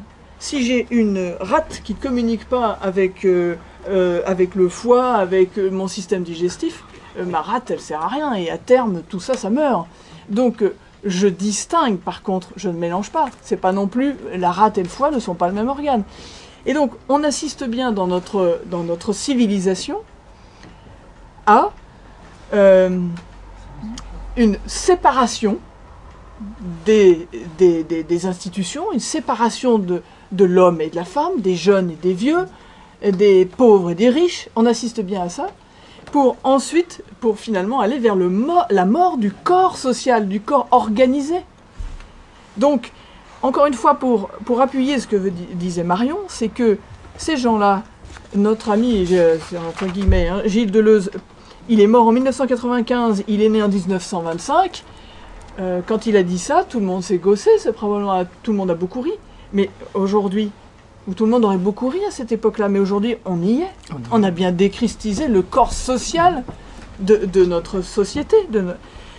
Alors, il écrit aussi que il y a bourgeoisie dès l'instant où l'extérieur montre l'ordre intérieur, exprime l'ordre intérieur. Voilà. Donc dès l'instant où vous montrez à l'extérieur que votre organisation, en quelque sorte, il parlerait de préjugés, n'est-ce pas? C'est bourgeois, ça. Dès l'instant où vous essayez de maintenir votre intérieur et que ça se voit à l'extérieur, eh bien là, vous êtes qualifié de bourgeois par Monsieur Deleuze. Alors, c'est bien sûr l'antithèse de la société d'Ancien Régime, de la société organique. On comprend, c'est vraiment le fruit, pour moi c'est le fruit complètement abouti, c'est la désorganisation complète de la société jusque dans ses tréfonds. Déstructuration, exactement. Parce que dès l'instant où vous avez une société organique, une société organisée, eh bien, elle devient fatalement reconnaissante. Le foie est reconnaissant si la vésicule biliaire fonctionne bien, si on a forcément de la reconnaissance, parce que comme on est distingués mais pas séparés, on est donc tributaires les uns des autres. Et à ce moment-là, le paysan remercie le fonctionnaire de bien vouloir s'occuper de certaines choses. Mais aujourd'hui, on nous a séparés, on a installé la zizanie, on a coupé les liens fonctionnels, et on nous monte les uns contre les autres. Donc finalement, une société désorganisée, disorganique, ne peut pas être reconnaissante. Et elle ne peut pas être reconnaissante parce qu'elle n'a aucune capacité à la contemplation. Aucune capacité. Elle est basée sur des organes qui se contentent eux-mêmes, qui se félicitent d'être eux-mêmes et qui assument, qui se suffisent à eux-mêmes et qui s'accordent leur propre plaisir à eux-mêmes et qui se nourrissent eux-mêmes. Voilà. Donc, une des expressions de ce dysfonctionnement profond, c'est l'art contemporain. L'art contemporain, en termes de déstructuration, comment ? Contemporain, vous avez raison. Sans parler évidemment de l'art qui se fait aujourd'hui. Mais l'art n'a pas d'âge. Hein. Le véritable art, qu'il soit aujourd'hui ou hier, il n'a pas d'âge. Mais cet art contemporain ou contemporain, vous avez raison madame, cet art qu'on nous vend comme quelque chose qui doit toujours être plus décalé. Toujours plus décalé, mais on ne sait pas jusqu'où ça va aller, parce qu'à force de décaler, il n'y a rien on ne peut plus rien décaler, en fait. Donc en fait, on arrive face à cette dégradation de la société, on nous dit l'islam s'appuie sur la déchéance de notre société. Et c'est vrai, je suis assez d'accord. Et alors, eh ben oui, et alors là je rejoindrai les propos du docteur Dor qui parle souvent de transgression quand on parle du système satanique, luciférien, libéral sauvage dans lequel nous sommes, mais par l'islam nous allons vers la régression. Voyez ? Donc vous avez le choix aujourd'hui entre la régression de l'islam ou la transgression luciférienne de l'état libéral d'aujourd'hui. Donc voilà, vous choisissez, messieurs, dames, hein, au milieu, il n'y a rien. Alors, le remède, parce qu'il y a un remède, eh bien ce remède, je cite souvent par 2 reprises Francis Bacon, que j'aime assez comme homme de lettres, pas moins comme homme politique, mais qui dit qu'on ne commande à la nature qu'en s'y conformant. Alors, c'est donc pas la peine d'aller chercher plus loin. Et puis je vais citer Madiran aussi dans la revue itinéraire numéro 76 de 1963. Et oui, j'ai quelques archives. Alors, donc Madiran, à qui je pense, s'il nous regarde de là-haut et que je remercie parce qu'il m'a beaucoup aidé, il m'a beaucoup lancé dans l'écriture. Il m'a dit « Allez-y Stéphanie, il faut que vous écriviez ». Vous voyez, donc je lui rends hommage. La dignité de l'homme vient de ce qu'il a été créé à l'image de Dieu. Mais c'est dans la contemplation et l'action inspirée par la contemplation que cette ressemblance est la moins lointaine. Respecter la dignité de l'homme, c'est respecter, éduquer, aider son aptitude à la contemplation. Ce souci est étranger à ce que l'on appelle le monde moderne. Et à toutes les autres religions, indépendamment du christianisme. Exactement. Alors, c'est pas la reconnaissance de la personne. Exactement. C'est ma conclusion, madame. Vous, moi, j'ai ma conclusion. Dis-la quand même. Vous pouvez juste ajouter non, mais bien sûr. Le catholicisme a beaucoup de succès en mais Chine bien sûr. parce qu'ils sont considérés comme des personnes. Mais bien sûr, absolument, absolument. Non, mais Et alors, je voulais faire une allusion. Je vous rejoins complètement, madame, parce qu'effectivement, j'en parle après, mais comme ça, ce sera fait. Et donc, non, au contraire, c'est parfait. Oui, je voulais dire que on a des outils incroyables quand même pour les enfants, l'éducation. J'ai découvert grâce à un prêtre et à mes petits-neveux un film qui s'appelle Le Seigneur des Anneaux, que vous connaissez bien. Non, je l'ai pas vu, moi. Mais que Claire connaît très bien, Claire Colombide connaît bien. Mais Le Seigneur des Anneaux, c'est un hymne à la chasteté. Parce que Frodo, qui transporte l'anneau, pourquoi il est choisi? C'est parce que c'est l'être le plus chaste. Donc potentiellement le moins tenté, le moins tentable, et c'est lui qui transporte l'anneau. Donc il y a moyen de se raccrocher à des choses. Vous voyez, tout n'est pas complètement vicié. J'ai découvert cette histoire récemment. Donc je crois qu'on peut trouver des appuis. Et puis aussi dans Le Seigneur des Anneaux, à un moment donné, il est dit, alors qu'ils sont en résistance, on est d'accord, hein, c'est la lutte, c'est une lutte eschatologique, donc c'est la lutte du bien contre le mal, contre les deux tours, contre le grand œil, hein, n'est-ce pas, si vous voyez ce que je veux dire, hein? Eh bien, à un moment donné, la rébellion naît, et il est dit, les feux d'alerte s'embrasent, et l'espérance revient. C'est fabuleux. Eh bien, je pense que nous sommes des petits feux d'alerte et nous allons nous embraser et l'espérance va revenir, c'est incontestable. Et nous avons aussi une adhérente de Terre et Famille, puisque je suis président et fondatrice de Terre et Famille, une de nos adhérentes qui est au Brésil et qui va revenir en France et qui nous a dit, vous savez, c'est en France que la grande bataille aura lieu. Si la France se lève, le monde pourra se relever. Et j'y crois, je crois très fort dans cette vocation. C'est bien vrai. Voilà.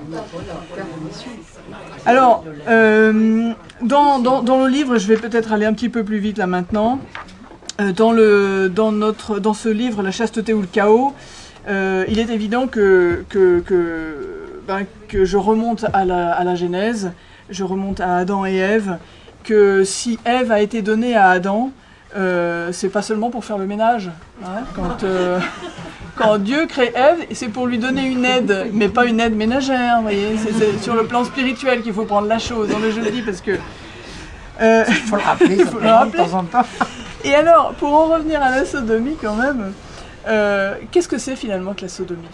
C'est terrible la sodomie, parce que j'en parle dans mon livre, et je cite le passage sur Sodome et Gomorrhe. Parce que c'est très clair, il faut le relire, le passage de Sodome et Gomorrhe. C'est le péché absolu, la sodomie. Et pourquoi? Alors, oui, mais... Alors, moi, j'ai été plus concrète que ça, on va dire, plus terre-à-terre. C'est mon côté paysan, ça. C'est que finalement, c'est Adam qui refuse Ève. C'est Adam qui refuse Ève. C'est terrible. C'est la création s'arrête. C'est le cadeau qui a été fait à Adam qui est refusé, la sodomie, finalement. Vous voyez, donc, la pratique, en fait, entre sodomie, vous voyez, et Sodome et Gomorrhe, quand on relit Sodome et Gomorrhe, c'est extrêmement impressionnant. C'est extrêmement impressionnant parce que c'est le châtiment absolu contre le crime absolu. Vous voyez, la sodomie. Donc je développe un petit peu, effectivement, ces choses-là, et donc je voulais dire aussi que nous sommes dans un système qui nous a dit et redit, parce que Jacques Chirac nous l'a dit, mais d'autres nous l'ont dit ensuite, je dirais quasiment tous les hommes politiques aujourd'hui en compétition, je ne sais pas si... Enfin bref, que la loi civile est au-dessus de la loi morale.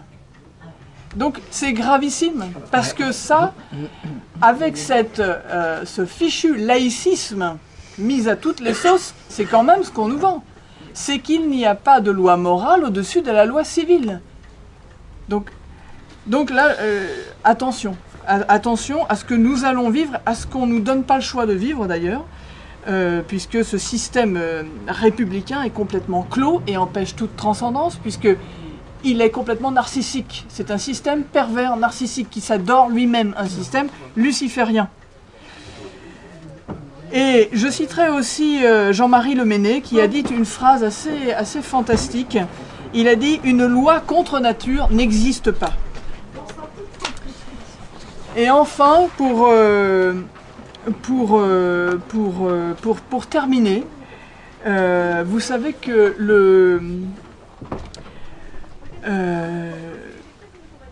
alors, oui, je vais m'arrêter là. Mais pour terminer, vous savez que le 23 avril,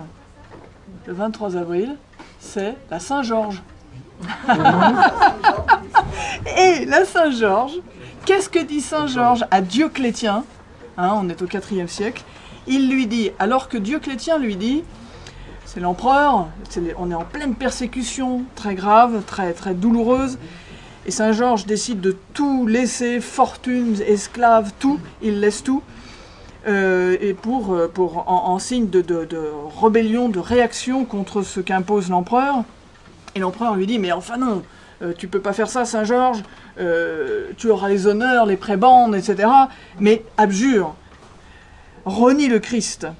Et là, Saint-Georges répond à Dioclétien, ton règne se corrompra et disparaîtra rapidement sans te procurer aucun profit, mais ceux qui offrent un sacrifice de louange au roi des cieux régneront avec lui pour l'éternité.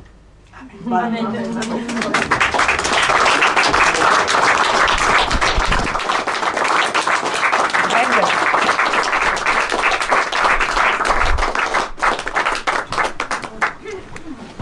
J'ai apporté quelques livres si ça vous intéresse. Si Moi mon aussi, petit camarade là-bas pouvait me les passer parce qu'ils sont dans l'arrière boutique.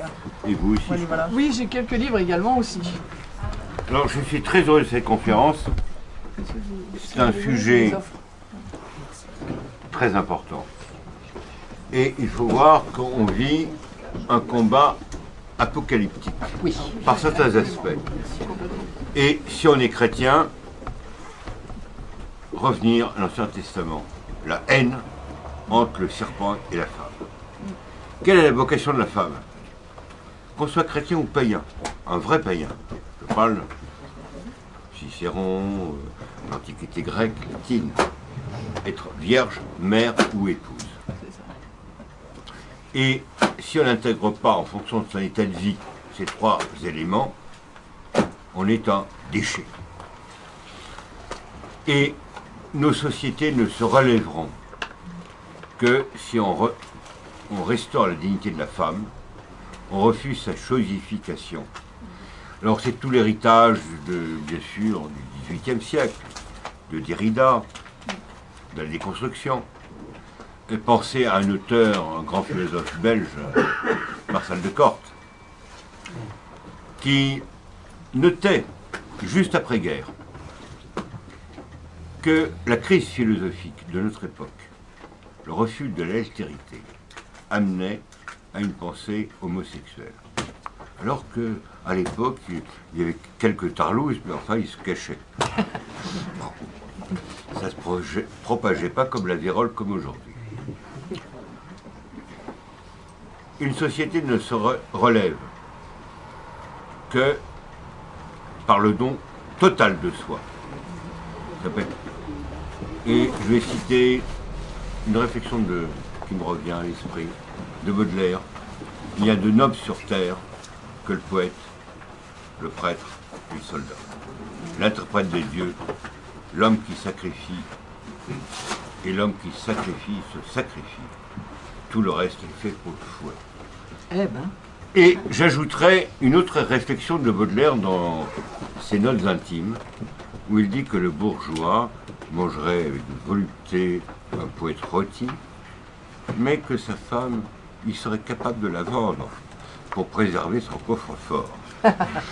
Et on voit très bien notre société aujourd'hui, où pourquoi y a-t-il tant d'invertis? Parce qu'il n'y a plus vraiment de femmes. La femme, c'est théoriquement la sentinelle de l'éternité, comme disait un certain pontife romain.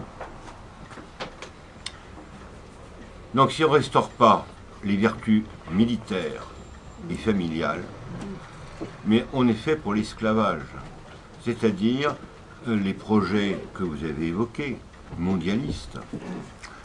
Et il faut savoir qu'un certain Soros était prêt à subventionner largement et grassement, et qu'il a même, il faut être prudent là-dessus, subventionné certains cardinaux pour réorienter la pastorale romaine en faveur de l'écologie et de mettre la pédale douce sur certaines questions délicates, disons. D'ailleurs, si on remarque certaines encycliques, même sur l'écologie, l'écologie humaine, on en parle très peu. Très peu. Donc le combat de demain, c'est quoi? C'est un combat pour notre survie. Et comme le disaient de mes bons amis, vieux camarades de faculté, Bruno Gollnisch, la réaction, c'est la vie. Il ne s'agit pas de se gargariser de mots, de s'épouvanter devant les horreurs. Il faut être capable, comme Antigone, de dire non.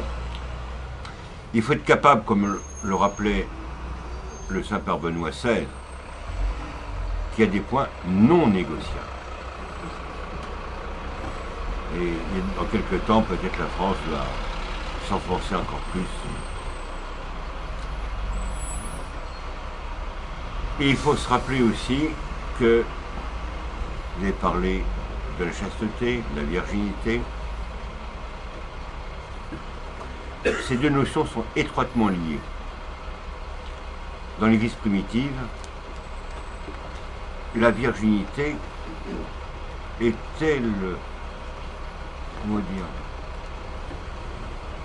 le soutien du mariage chrétien. Or, quand on voit aujourd'hui ce qu'est devenu la vie consacrée, et on peut se rappeler une phrase de nos maîtres de la contre-révolution: un clergé saint fait des gens médiocres, un clergé médiocre c'est des païens. Aujourd'hui, on n'a même pas un clergé médiocre. J'en ai assez dit. Non, non, je vous en prie. Alors, je vous en prie, venez, c'est très important. Il ne s'agit pas, vous voyez, d'écouter une conférence et de se faire plaisir. C'est pas un cercle mondain ici, c'est un cercle de combat. Il faut avoir, comme on disait dans un monastère, la librairie, la bibliothèque, c'est l'armurerie. Et sans armes, on ne peut pas terrasser l'adversaire. Sachez que les Romaines, sur leur pas de leur porte, étaient capables, par leur dignité, d'arrêter les barbares. Relisez Quincurse, Tite-Live, Tacite. Imaginons demain, quand les secondes chambres pour la France enverront certains de nos départements au nom de je ne sais quelle charité mal comprise. La collaboration horizontale ne date pas de 1945. C'est tout, j'en ai assez dit. Dans beaucoup d'ethnies en Afrique, de façon traditionnelle, quand il y a la guerre, la première flèche doit être envoyée par une vierge. Si on veut avoir la victoire. On peut dire qu'aujourd'hui qu'il n'y a rien de nouveau, puisque c'est le combat des Boras contre les Coriaces. Et nous devons être les Coriaces. Absolument. Écoutez, Vous permettez de dire un mot. Je vous invite tous, autant que vous êtes, à venir le samedi 13 mai à Port-Royal. Nous y retournons, je crois, pour la 25e fois. C'est probablement un centre d'avortement le plus important de Paris et de France. On a des raisons de le penser. Et donc nous prions sur place. Alors je vous invite le samedi 13 mai, 14h30. Port-Royal, ce n'est pas une station de métro, c'est une station RER B. Nous prions pendant 2 heures là, combat eschatologique. Voilà. Nous prions. Non, c'est pas Et nous informons. Vous êtes tous invités et merci de m'avoir permis de le dire. Et merci pour la belle tenue de cette conférence. Merci, Bruno. Merci, docteur Doran.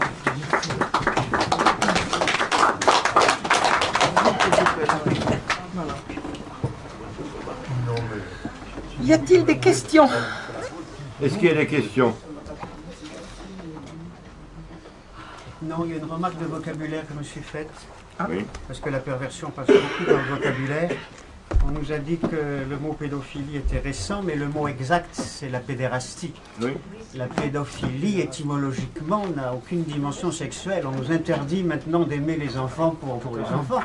Tout le monde devrait être pédophile, pardon. Tout le monde devrait être pédophile au sens étymologique. Quand même Oui, des mais alors enfants. il y a une nuance que je voudrais apporter. Les c'est anglophiles ne couchent pas avec toutes les anglaises. Hein. Mais il y a une spécificité malgré tout que je voudrais préciser ici, c'est que ce qu'on appelle pédéraste, pour faire la différence avec pédophile, c'est que le pédéraste s'intéresse aux adolescents, alors que le pédophile inclut les adolescents et les très jeunes enfants. Voilà, donc ça permet de... Voilà, si on dit qu'un tel, que je ne dirai pas, quand on aura coupé le micro, je vous dirai qui, est pédéraste, ça veut dire qu'il s'intéresse aux adolescents, c'est-à-dire à des jeunes qui ont autour de la puberté, alors que le pédophile va aller jusqu'au berceau. C'est pas l'étymologie. On est d'accord, on est d'accord. C'est pour ça qu'on dit le plus souvent pédocriminel, comme ça on englobe tout le monde. Voilà. Oui, madame. Moi j'ai une question qui est très innocente parce que je connais la réponse. C'est quel est le rôle des psychiatres qui vont à la télévision, qui font des discours qui font un peu dire sur la prévention, la protection de l'enfance et de l'adolescence. Vous avez des psychiatres, alors on ne va pas donner de nom parce qu'on n'a pas les moyens de se payer des procès, vous avez des psychiatres qui sont des grands pervers et qui font la promotion de la pédophilie, c'est clair. C'est ce que je voulais vous C'est absolument évident. Merci. Je voudrais également vous faire savoir qu'il y a en ce moment des mouvements, et ça se passe, je vous disais, pas uniquement en France, ça se passe dans plusieurs lieux à la fois, une espèce de mouvement de tremblement de terre qui se prépare et qui tend à mener les professionnels à dénoncer ces horreurs. Alors ce qu'il va falloir, ça va être très compliqué, il va falloir bien distinguer les professionnels de la psychologie dans le sens de gens qui veulent obtenir la santé mentale et le bonheur et l'épanouissement de leurs patients, de ces sexologues qui sont des charlatans, Des pervers. qui sont des pervers, qui sont surtout des charlatans. C'est ce que le livre de Judith Reisman nous montre. Les bases de la sexologie, ce sont des mensonges et des manipulations. D'ailleurs, Voilà. ici, il y a eu un psychiatre qui est venu faire une conférence. Oui. C'est un Arménien, psychiatre, les diacres, et il est absolument, dans son art, absolument pas tributaire ni de Freud, ni de Lacan, Voilà. ni des autres. Et il faut savoir que les maladies mentales, les hallucinations, ne sont pas un phénomène moderne. Que les pères du désert, surtout que le désert est un lieu de dévoilement de l'intériorité, ont été capables de guérir sans avoir recours à à l'autosuggestion, et qui a un but très précis. Et alors, si éventuellement le sujet vous intéresse, il y a Larcher qui a écrit plusieurs livres, thérapeutique des maladies mentales, thérapeutique des maladies spirituelles, se fondant uniquement sur la pratique des pères du désert. Alors, je ne connais pas la pratique des pères du désert, mais je sais que quand il s'est agi de mettre un terme à une folie qui s'appelle la chasse aux sorcières, dont j'ai parlé d'abondamment dans un petit opuscule qui s'appelle l'Inquisition et la chasse aux sorcières, et de façon abominable le monde occidental, essentiellement au XVIIe siècle, les réponses à la sorcellerie ont été, on pourrait dire, psychiatriques. Alors, ça n'était pas le mot qui était employé à l'époque, mais des savants ont parlé de maladies mentales. et qu'il s'agissait de soigner pour libérer les femmes qui étaient accusées de sorcellerie et qui pour certains devaient être considérées comme des malades et non comme des possédés. Ce qui ne veut pas dire qu'il n'y avait pas d'authentiques possédés, puisqu'il y avait des messes noires et qu'une messe noire ça implique du satanisme. Mais disons qu'il y a eu déjà à l'époque une tentative de bien différencier ce qui relevait de la maladie mentale qui induit une connaissance de la santé mentale de pratiques sataniques. Voilà. Alors je ne connaissais pas celle des Pères du désert, mais je sais que des gens, des médecins tout à fait honorables ont mis leur vie en jeu, hein, parce que c'était extrêmement dangereux, pour mettre un terme à des chasses aux sorcières qu'il fallait absolument arrêter. Parce que c'était de la folie. Voilà. Et même aujourd'hui, Comment docteur on fait Gabriel, concrètement vous connaissez la justice protège ces gens-là. J'avais commencé avec les réseaux de l'horreur il y a quelques années, dénoncés par Stan Mayo et sa compagne. Oui. Bon, bah voilà, ils sont protégés par la justice, soit française ou d'autres pays, hein, c'est camouflé. Là, on sort un petit peu du débat qui était vraiment l'éducation nationale et bref, tout ce que vous avez dit aussi. Comment on fait concrètement pour... Je pense qu'il n'y a pas d'autre moyen pour le moment que de faire savoir au maximum de gens ce qui se passe. Quand les gens vont savoir, je vais vous dire, quand j'ai commencé à parler de réseaux pédocriminels, c'était il y a une vingtaine d'années. Partout où j'allais, que je parlais de ça, les gens me faisaient ça. J'ai des gens qui se sont fâchés avec moi en me disant « Maintenant Marion, tu arrêtes de dire tes conneries, hein, on est là entre gens bien, tu arrêtes ». J'ai des amis que j'ai failli perdre et qui sont revenus après, quelques temps après, qui m'ont présenté des excuses. Il y a 20 ans, quand je disais des choses à propos de ces réseaux pédocriminels, les gens fuyaient. À l'heure actuelle, alors la réalité est tellement atroce qu'elle reste extrêmement difficile à faire admettre, mais la conscience collective progresse. Et la mise à jour de ces programmes mondiaux de sexualisation des enfants dès leur plus jeune âge est une porte ouverte maintenant à faire savoir ce qui se passe. Parce que qui est derrière cette sexualisation des enfants si ce n'est les pédophiles? C'est évident que ce sont les pédophiles. C'est une évidence, c'est une évidence. C'est pas à moi de le dire, ça va être à des professionnels précisément de la psychologie et de la pédiatrie de le dire. Mais ça, chacun sa spécialité, chacun. Moi, je suis une lanceuse d'alerte parce que j'ai découvert ces choses-là et que j'ai quelques connaissances historiques qui permettent de l'étayer. Mais après, c'est à chacun de son côté de faire de son mieux. On ne pourra pas dénoncer la pédocriminalité si on ne dénonce pas l'existence d'une prédation contre les enfants. Tous les textes dont je vous parle et dont je fais une petite recension ici, ce sont des textes absolument vérifiables. Faites circuler, quand les parents comprendront, ils comprendront. Ils comprendront. Les parents sont déjà au courant en sachant que leurs enfants en savent beaucoup plus. Je parle d'enfants que eux-mêmes à l'époque, compte tenu qu'avec Internet et l'accès de leur cellulaire entre copains, qu'est-ce que vous voulez, dans les cours de... Eh ben on supprime les... Ah ben oui, mais ils non, mais ont on est tous. d'accord. Donc quand il y en a qui C'est une s'évanouissent guerre. à certaines initiations, ceux qui ne s'évanouissent pas, c'est qu'ils ont déjà tout vu. Bon, c'est une guerre. C'est une guerre. Qu'est-ce qu'on peut faire? C'est chacun chez soi mène sa guerre. C'est une guerre. Et c'est une guerre, c'est mortel. C'est mortel. Si on ne fait rien pour arrêter ça, il n'y aura plus d'humanité. Il n'y aura plus d'enfance, il n'y aura plus de famille. Moi, j'ai regardé dans les droits sexuels. J'en ai parlé récemment quand j'étais au Festival du Pays Réel.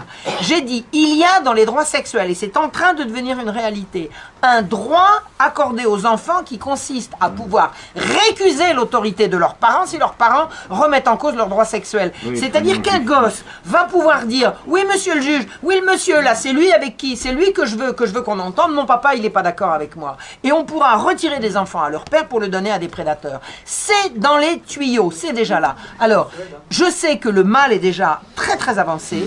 Pardon, j'ai pas entendu. Eh ben voilà, eh ben on y est. En France, on n'y est pas encore, mais c'est dans les tuyaux, c'est au programme. Il faut se réveiller maintenant, c'est la guerre, c'est la guerre. Je voudrais juste apporter une information ouais. au monde. S'il vous plaît. Sur le site de Réinformation TV, oui. M. Armel Joubert, qui est oui, tout à fait, oui. a fait une information très intéressante. Sexe et pornographie dans les livres scolaires. Scandale dans les écoles catholiques et publiques. Il y a maintenant, dans tous les livres scolaires, les informations pour les enfants, pour pouvoir justement faire ce qu'ils veulent de leur corps. Exactement. Et ça, c'est maintenant. Oui, c'est maintenant. L'information est passée sur le site d'égalité et réconciliation. Non, mais moi, j'ai lancé l'alerte le 3 septembre ou le 4 septembre à Chiré. Hein? C'est là que j'ai lancé et je vois que c'est en train de se réveiller. Enfin, je veux dire, l'information circule. L'information circule. Mais on ne fera rien si on donne pas l'information aux instituteurs. Les instituteurs ne sont pas tous des pervers. Je veux dire, faut quand même être sérieux. Il y en a plein qui ne veulent pas voir. Mais pardon? Pour votre information, Vigile Gender a édité des petits fascicules où tout ce que vous racontez, oui. ou à peu près tout, sauf ce qui concerne Kisley, et très bien indiqué ce qui se passe et ce qui concerne nos enfants dans les écoles. Voilà. Il faut absolument faire circuler l'information. De toute façon, le mal se fait parce que la vérité n'est pas en plein jour. Quand la vérité sera en plein jour, c'est le seul moyen de l'arrêter. C'est le seul moyen. On n'empêchera pas qu'il y ait des gens qui vont être d'accord en disant oui, moi je trouve ça très bien que ma fille elle apprenne qu'elle a un clitoris et que si et que là. Mais la majorité dira non mais mêlez-vous de vos affaires et laissez mes enfants tranquilles avec ça. Moi je raconte des trucs. J'aime autant vous dire que pour écrire ce truc-là, j'ai mis 3 mois. Bon, ça fait quand même 1 an que je suis sur le sujet très précisément. Mais pour écrire ce petit fascicule qui m'a été demandé à l'issue de mon intervention à Chiré au mois de septembre, j'ai passé 3 mois. Vous n'imaginez pas ce que j'en ai bavé. Vous pouvez pas vous imaginer ce que j'en ai bavé. Il faut aller chercher des informations qui vous mettent l'estomac au bord des lèvres. Eh bien, il faut y aller quand même. Et la force du mal dans ces choses-là, c'est que on a naturellement envie de se boucher les yeux. Et à propos du livre de Judith Reisman qui se vend en petite quantité, ça commence à monter, mais c'est petit à petit seulement. Pourquoi? C'est parce que les gens ont un réflexe sain de se protéger contre des informations qui sont trop angoissantes. C'est un réflexe sain, mais c'est un réflexe qu'il faut savoir surmonter. Il faut savoir surmonter. Et je vous assure que pour écrire un truc comme ça, il a fallu que je surmonte mon dégoût, ma révolte et mon envie, plus souvent qu'à mon tour, de pleurer. Mais il faut y aller quand même, oui. Comment se fait-il que l'on laisse depuis maintenant des années le Festival de l'Enfer, que l'on a traduit en anglais pour que tout le monde ne comprenne pas, surtout dans les campagnes, à Clisson, à côté de Nantes, et il m'a été dit que... parce que c'est avec l'argent du ministère de la Culture. Parce que la République est maçonnique et satanique, c'est tout. Alors, il a été demandé, c'est clair, hein. à la SNCF de bien vouloir faire des trajets directs à moitié prix pour que la jeunesse puisse aller facilement au Festival de l'Enfer. Mais la République est maçonnique et satanique. Pour Lourdes, oui. Pour Clisson, non. Bravo. Merci la SNCF. Vous pouvez demander Oui, j'ai ça m'intéresserait. Et l'affaire du Coral, est-ce que tu en parles? Non, je ne parle pas d'affaires de... Je ne parle... Non. On me pose la question pour savoir si je parle de l'affaire du Coral, des balais bleus, etc. Non, ça n'est pas un livre de dénonciation de toutes les affaires pédocriminelles de ces dernières années. C'est pas un bouquin... Non, vous avez vu l'épaisseur du bouquin, attendez, arrêtez. Pour parler de toutes les affaires de pédocriminalité de ces dernières années, il faudrait 25 bouquins comme ça. Non, je ne parle pas de ça, Je raconte en source à l'appui tout ce qui se prépare. Tout ce qui se prépare, source à l'appui. En matière de sexualisation des enfants, de banalisation de la perversion et de tout ce qu'on fait pour détruire l'enfance, détruire la famille, détruire les femmes. C'est l'hydre de la sexualité pour tous qui avance et qui est là pour nous détruire.